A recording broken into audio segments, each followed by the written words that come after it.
So first of all business intelligence comes from the information that we can extract out of the data we collect within our databases, data warehouses. We use analytics to create that intelligence to make sense of the data that's within there. So there are a lot of different analytical techniques, and we have a variety of them to make different types or to extract different types of information and use of the data. Two different types, primary types of IT tools that help us all manage and organize information. We have OLTP processing and we have OLAP processing. So, OLTP are used to support operational processes. This is supported by operational databases, database management systems. Generally, it supports processing of things such as sales orders, accounts receivable, very transactional level, bottom of the pyramid. If you remember the pyramid from the last chapter, bottom of the pyramid type decision making.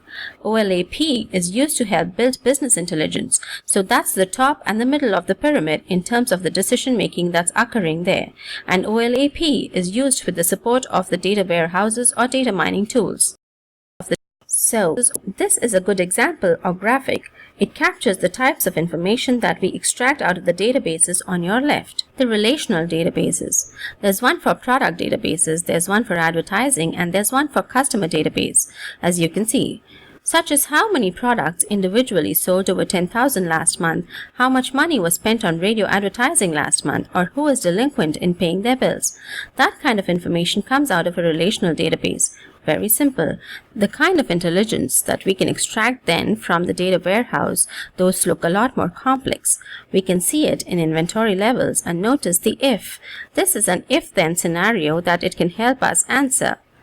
If inventory levels are reduced by 10%, then what's the new total cost of inventory carried? Or what new advertising strategies need to be undertaken to reach our customers that can afford high-priced products? So definitely different types of decision making that's occurring and different types of information that can be cleared from the two different types of systems.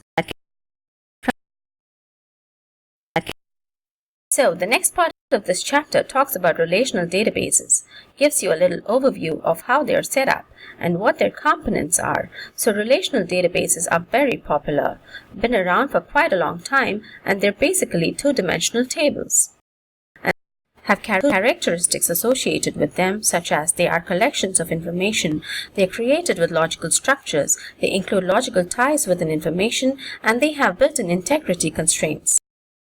So this is an example of the type of information that is contained within the database. You can see there's different types of tables here. We have an order file, we have a customer file, an employee file, concrete type file. These are different examples. Data dictionary is the element that contains a logical structure for the information database. You can see here, for example, it gives you a good example here. If you enter information into a database, you may have to define in the data dictionary what the tables will be and their fields. Then it gives you an example. For example, when you create a truck table, as we can see right here, you must specify that it will have 3 pieces of information and that the date of the purchase is in a field in date format. As you can see that right there. That's the kind of information that's contained within the data dictionary. All tables contain a primary key. If you have a foreign key, it is the primary key of another table. And these are the ways we tie the tables together. And you can see when we create this joining table here that it's got information from a primary key from one table, foreign keys from other tables. Databases have built-in integrity constraints that help ensure the quality of the information. Read about those. Then we have the database management system tools. So we have a DBMS, which is the system that helps set up the database essentially. It helps create the requirements for the database.